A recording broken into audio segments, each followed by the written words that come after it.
Okay, first let us calculate the binary joint. Okay, so 1 and 5 forms the first binary joint, then 5 and 10, which forms the another binary joint, then 10 and 4, these two links forms the another binary joint, then 4 and 3. So these two links forms the another binary joint. Okay, then 3 and 6, these two links forms the another binary joint, 3 and 6. Okay, then 6 and 2, 6, 2.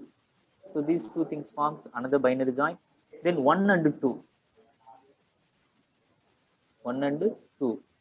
Then this 2 and 11, 2 and 11. So is there any other binary joints? Yeah, we have 4 and 9, 4 and 9. These two links forms another binary joint, and 4 and 8. So this is also another binary joint, 4, 8. So is there any other binary joint? 3 and 7.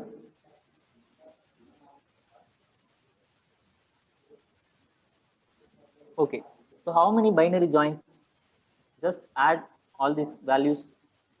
This is 1, 2, 3, this is 4, 5, 6, 7, 8, 9, 10, 11.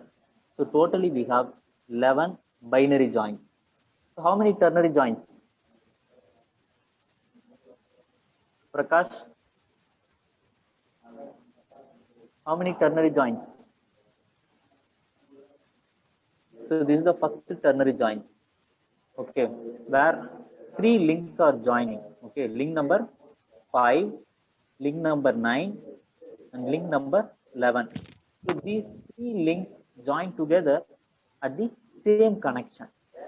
Okay, so this is the first ternary joint, and this point where 3 links were joining, that is link number 2, link number 8, link number 7.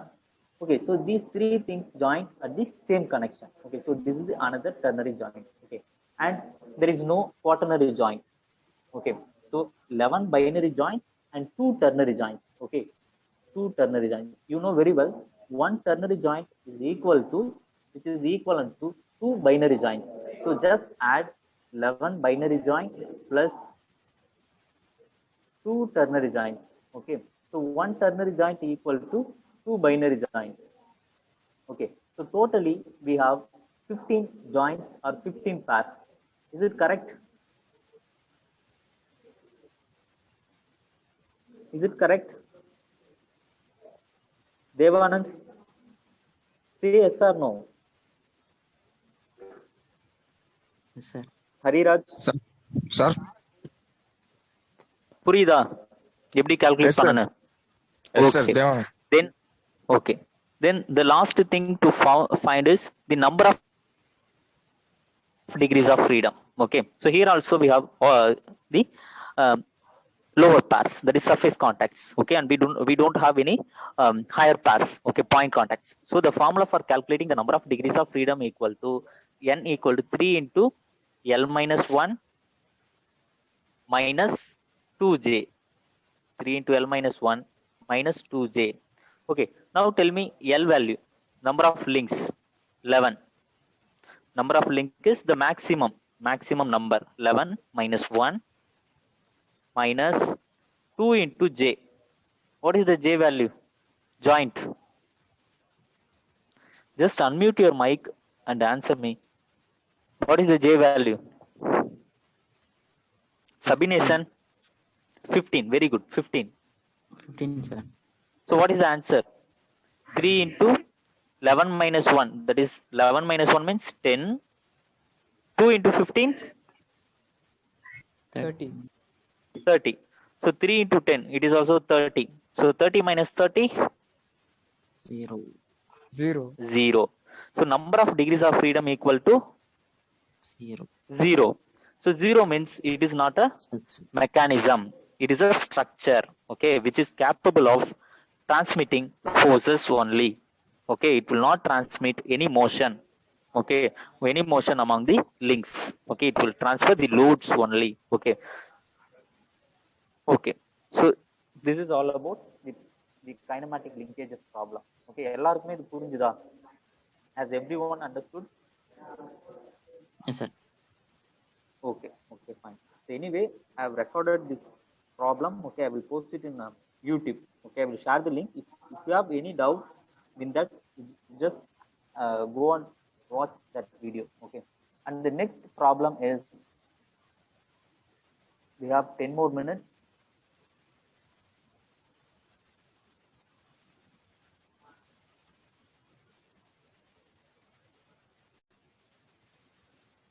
Okay, synthesis of mechanism defined as the design or creation of a mechanism to produce the desired output motion for a given input motion. Okay, so this is the synthesis of mechanism.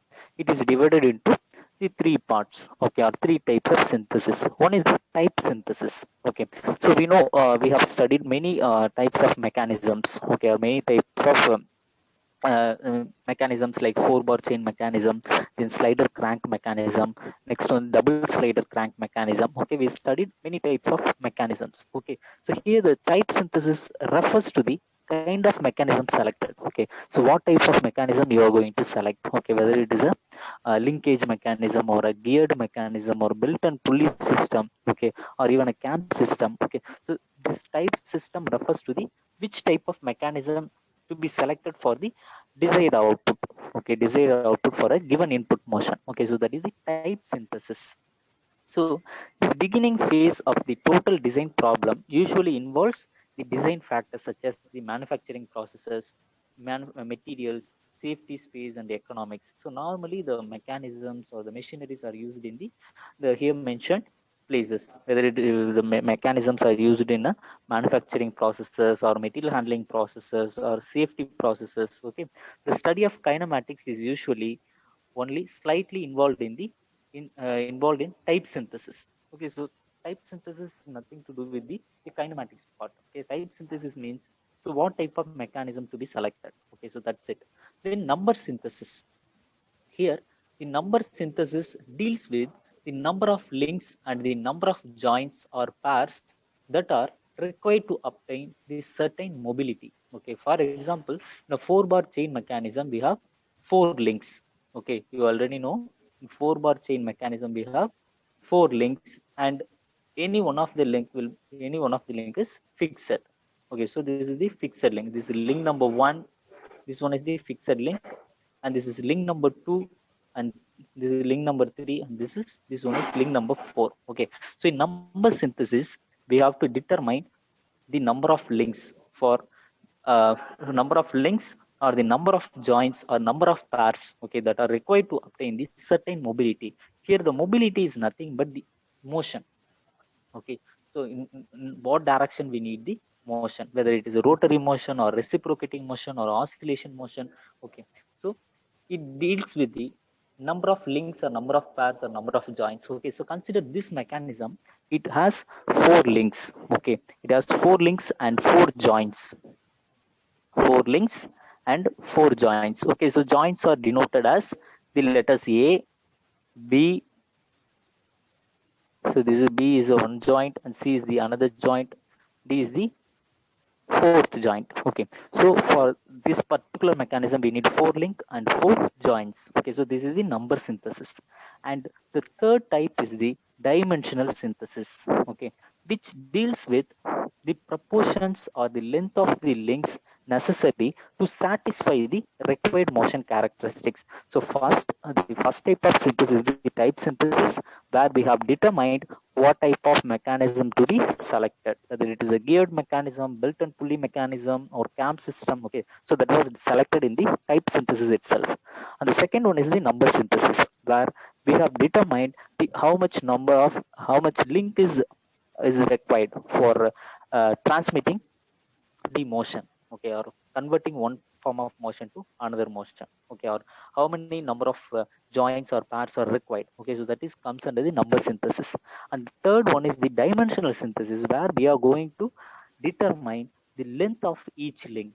Okay, length of each link to satisfy the required motion characteristics. For example, so I need the input motion will be the rotary motion, and I need the output motion as the oscillation motion. Okay, so this is my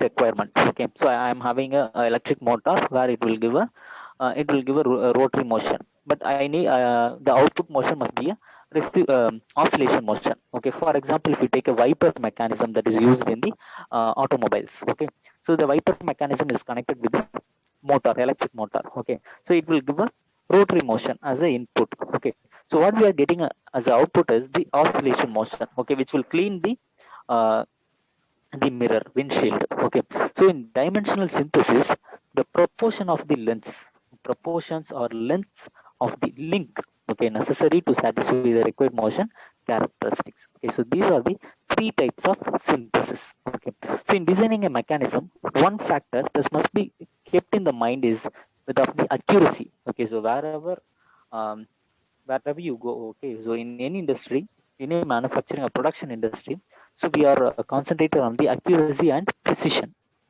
Okay, so accuracy is nothing but how accuracy is how close the desired value and the actual value is. Okay, so that is the accuracy. For example, I'm having a workpiece of diameter 20 mm.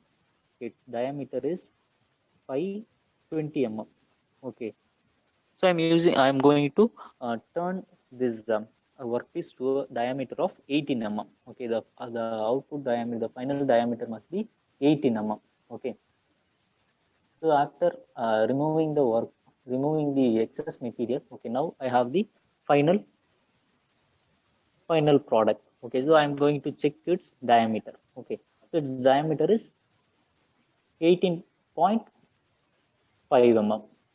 So the desired value is 18 mm, but after machining process, its diameter is 18.5 mm. Now it is not accurate part. Okay, so on the second component, its diameter is exactly 18 mm. Okay, so that means the second component is the accurate one. Okay, so accuracy means, so the desired value and the actual value is closer, means that is a accurate one. Okay, and the precision is related with the repeatability. Okay, for example, I have the 100 components. Okay, if all the 100 components are all the 100 components are having 18.5 mm is the final diameter, means it is not accurate parts, but it is a precision one. Okay, so precision is related with the repeatability. Okay, now the difference between the desired motion and the actual motion produced is known as structural error. Okay, so error means, so something we have desired but something has happened. Okay, so the relation or the difference between those two thing is called as the error. Okay, so here the linkages, okay, which are connected to produce a mechanism. Okay, so we will apply the input to one mechanism and we will get the output from the another link. Okay, so the input motion will be the rotary motion. Okay, so that is the desired motion. Okay, rotary motion is the input motion, and the output motion is the oscillation motion. Okay, so oscillation motion means, so it has to move from this particular angle to this particular angle, but in the actual motion is produced something different, means it is known as the structural error. Okay, and in addition to this, there are other errors, okay, due to the manufacturing. Okay, because during the manufacturing phase, there is a chance for the another type of errors. Okay, it may be a machine error or the manual error. Okay, um, or the equipment what we are using for measurement. Okay, it may be a measurement error. Okay, okay, the errors resulting from the tolerances, the length of the links and bearing clearances is known as mechanical error. So whatever error that happens during the manufacturing phase, that is called as the mechanical error. Okay, whatever the error that is happens in the motion. Okay, the difference between the desired motion and actual motion is the structural error. Okay, then classification of synthesis problem. Okay, so far we have discussed the types of synthesis, what is synthesis and what are the types of synthesis. Okay, now we entered into the classification of synthesis. Okay, so the synthesis is classified into three categories. Okay, first one is the function, generation. First synthesis classification is function generation, then path generation, and third one is the motion generation. Okay, so first let us see what is function generation. Okay, so a frequent requirement in design, okay, is that of causing an output member to rotate, oscillate, or reciprocate according to a specified function of the time or function of input motion. Okay, this is the function generation. So function means, so for what purpose we are,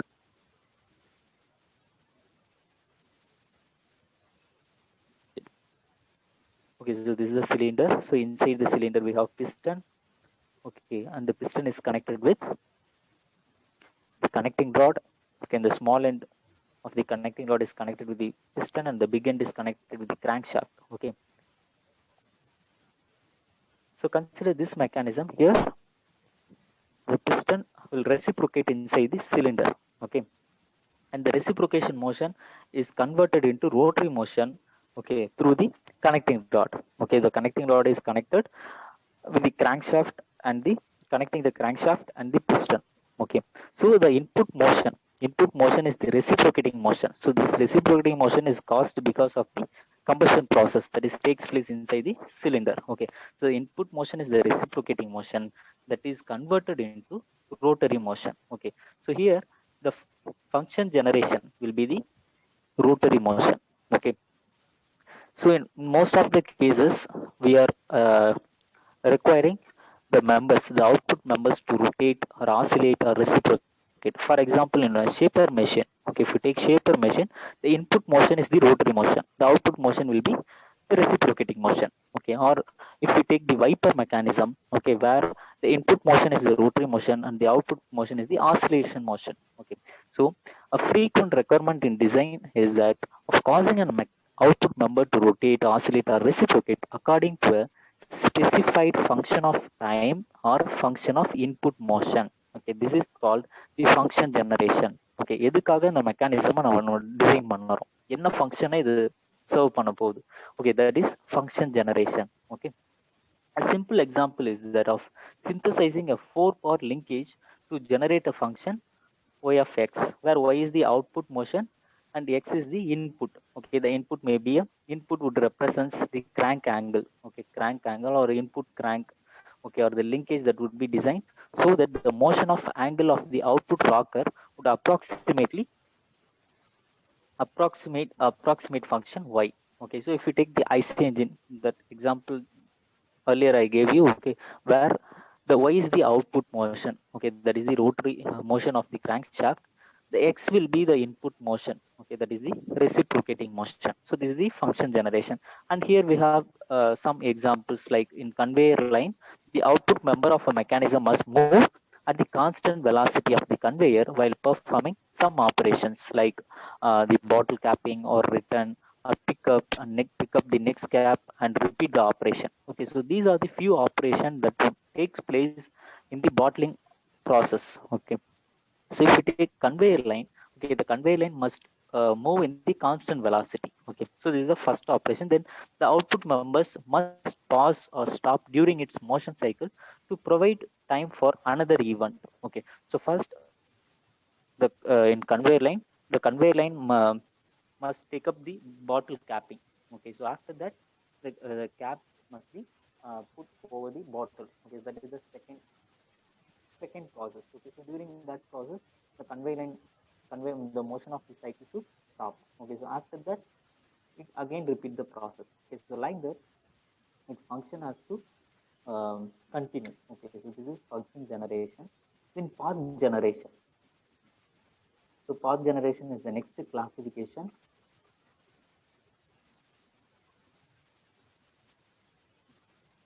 The second type of synthesis problem is called path generation. So this refers to the problem in which a coupler point is to generate a path having prescribed shape. For example, same if you take the 4-bar link mechanism. This is a 4-bar link mechanism where the link 1 is a fixed and link 2, and this is link number 3, this is link number 4. Okay, so this is the 4-bar link. So the shortest link. So this link number 2 is the shortest link number 3 is the longest link, and link number 4. Okay, link number 1 and 4 is the other two links. Okay, so now the rotary motion is applied to the link number 1. Okay, the link 2 will rotate about 360 degree. Okay, so this is the crank, and the link number 4 will oscillate. Okay, because of the crank motion. Okay, the link number 2 is the input link, and link number 4 is the output link. Okay, the input motion is transferred to the output link through the coupler or the connecting rod. Okay, so by transmitting the motion, the coupler rod has to follow a prescribed path or prescribed shape. Okay, so this is fast generation. Okay, the common requirements are that a portion of this path is called path is a circular arc or elliptical or straight line. Okay, so the path taken by the coupler or the connecting rod may be a circular arc or elliptical one or the straight line. Okay, for example, if you take the quick return mechanism, okay, either it may be a Whitworth quick return mechanism or a slider, a single slider crank mechanism. Okay, if you take the single slider crank mechanism, the output motion will be the reciprocating motion, where the slider or the ram, okay, which is connected with the slider, okay, that will take the straight line motion. Okay, and if we take the elliptical trammel, okay, the elliptical trammel is the inversion of double crank slider mechanism. Okay, so in which that will take an elliptical path. Okay, elliptical path. Okay, so this is the path generation. So, and third one is the motion generation, and third type will be the motion generation or body guidance. Okay, so after designing the after selecting the number of links and after determining the dimensions of the link, okay, so everything after the synthesis, okay, so we have to determine the motion, okay, motion generation, okay, or the body guidance. So how the mechanism, okay, how the mechanism or how the link should move, okay, in what direction it should move and what way it has to move. Okay, so everything will be determined in the body guidance synthesis. Okay, so the third general class of synthesis problem is called body guidance. Here we are interested in moving an object from one position to another. Okay, the same, consider the same mechanism, same 4-bar chain mechanism.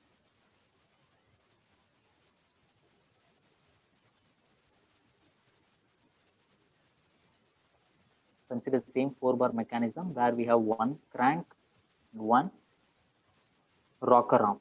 Okay, link 1 is always fixed. Okay, the crank will rotate about 360 degree and the rocker arm will oscillate. Okay, and the coupler will transfer the motion from link number 2 to link number 4. There is crank to rocker arm. Okay, so here the connecting rod or the coupler has to take a prescribed path, whether it is elliptical path or straight line path, how it is moving. Okay, from one position to another position, that is body guidance. Okay, so this is the three types of classification of synthesis.